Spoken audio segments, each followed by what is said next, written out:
పట్నం రైతు ఛానల్ని సబ్స్క్రైబ్ చేసుకోండి. అలాగే పక్కనే ఉన్న బెల్ సింబల్ని క్లిక్ చేయండి. మరిన్ని అప్డేట్స్ పొందండి. పట్నం రైతు మిత్రులకు స్వాగతం.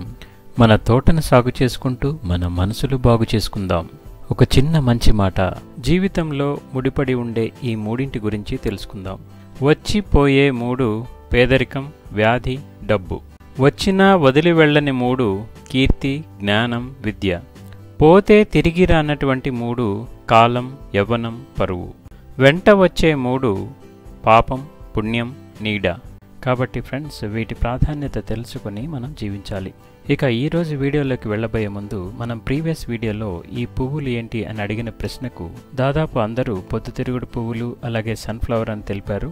దంతుర్తి SSN మూర్తి గారు, పోతుకు జనార్దన్, చేబ్రోలు ఉషశ్రీ, శాంతాకుమారి, వై మీనా, రషీదా పర్వీన్ గారు సూర్యకాంతం పువ్వులు అని కూడా తెలియచేశారు. ఇంకా కుమ్మిరిశెట్టి శ్రీదేవి గారు. ఇలా తెలియచేసిన ప్రతి ఒక్కరికి పేరు పేరున ధన్యవాదాలు. ఇంకా లబ్బా సునీత, గీతా వాణి, ప్రేమ నిషి, కారెడ్ల రోషిని గారు సూర్యముఖి అని కూడా తెలియజేశారు. గుత్తా ప్రవీణ, రాధిక మరియు వై శివప్రసాద్. ఇక ఈ వీడియోలో ప్రశ్న, మీరు చూస్తున్నటువంటి ఈ పువ్వు పేరు ఏంటి? ప్రతి వీడియోలో కామెంట్ చేయండి. ఏదో ఒక వీడియోలో మీ పేరు తప్పకుండా చదవబడుతుంది. ఇక ఈరోజు మనం వీడియోలోకి వెళ్దామండి. చాలా మంది మనకి వాళ్ళ కామెంట్స్ రూపంలో అడిగినటువంటి ప్రశ్న, పూత ఎక్కువగా రాలుతుంది, ఏం చేయాలి అని. ఎండినటువంటి వేప గింజల్ని పొడి చేసి కానీ, లేదా వేప పిండిని కానీ 50 గ్రామ్స్ తీసుకొని, అలాగే 250 గ్రామ్స్ ఫ్రెష్ ఆవు పేడ లేదా పశువుల పేడని తీసుకోవాలి. ఈ రెండిటి మిశ్రమాన్ని ఒక 3 లీటర్స్ టు 4 లీటర్స్ వరకు వాటర్లో కలిపి 4 to 6 అవర్స్ ఉంచిన తర్వాత దానిని వడకట్టి, అధికంగా పూలు రాలుతున్నటువంటి ఏ మొక్కపైన, ఏ చెట్టుపైనైనా సరే ఈ విధంగా స్ప్రే చేసినట్లయితే పూలు రాలడం అనేది ఆగిపోతుంది. ఈ విషయాన్ని మనకు సేంద్రియ వ్యవసాయ నిపుణులు మనకు తెలిపారు. ఇక మరొక ప్రశ్న, మనం సమ్మర్ పెస్టిసైడ్గా గంజి ద్రావణంలో ఇంగువ కలిపి స్ప్రే చేయమన్నాము. అదే విధంగా చేశాము, మంచి రిజల్ట్స్ వచ్చిందని ఒరిస్సాలో ఉంటున్న ఆర్య సోమయాజులు రవికుమార్ గారు తెలిపారు. అదేవిధంగా ప్రీవియస్ వీడియోలో మనం పంచపత్ర కషాయం గురించి చెప్పాము.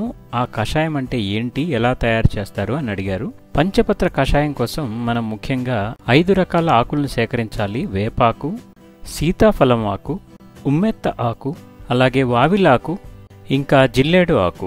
ఈ 5 రకాల ఆకుల్ని దంచి కౌ యూరిన్లో ఉడకపెట్టి తర్వాత 48 అవర్స్ మళ్ళీ ఆరనిచ్చిన తర్వాత మొక్కలపై స్ప్రే చేసినట్లయితే ఎటువంటి చీడపీడలు కూడా దరిచేరవు. ఏ మొక్కకైనా సరే ఈ ద్రావణాన్ని ఉపయోగించవచ్చు. ఇది అద్భుతమైన పెస్టిసైడ్గా ఉపయోగపడుతుంది.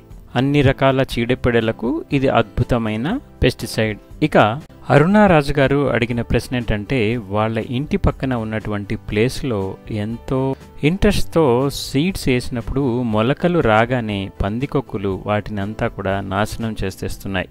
ఇది ఒకసారి కాదు, 2 సార్లు జరిగింది. ఏం చేయాలో చెప్పండి అన్నారు. దీనికి బెస్ట్ సొల్యూషన్ ఏంటంటే, మనకి ఈ విధంగా ఎలుకలు మరియు పందికొక్కుల కోసం ఇలా క్యాచర్ బాక్సులు దొరుకుతాయండి. వీటి ద్వారా మనం ఆ పందికొక్కులను కానీ ర్యాట్స్ని కానీ పట్టేయచ్చు. అమెజాన్ లింక్ని డిస్క్రిప్షన్ బాక్స్లో ఇస్తాను, చూడండి. ఇక మరొక విధానం ఏంటంటే, పుదీనా మొక్కల్ని ఎక్కువగా పెంచటం. ఈ పుదీనా వాసన వాటికి పడదు కనుక తొందరగా గార్డెన్లోకి రావు. ఇంకా పుదీనా ఆయిల్ని చిన్న చిన్న గుడ్డ ముక్కలు అంటే క్లాత్ పీసెస్కి పూసి అక్కడక్కడ గార్డెన్లో వేయడం వల్ల కూడా వాటి నుంచి గార్డెన్ కాపాడబడుతుంది.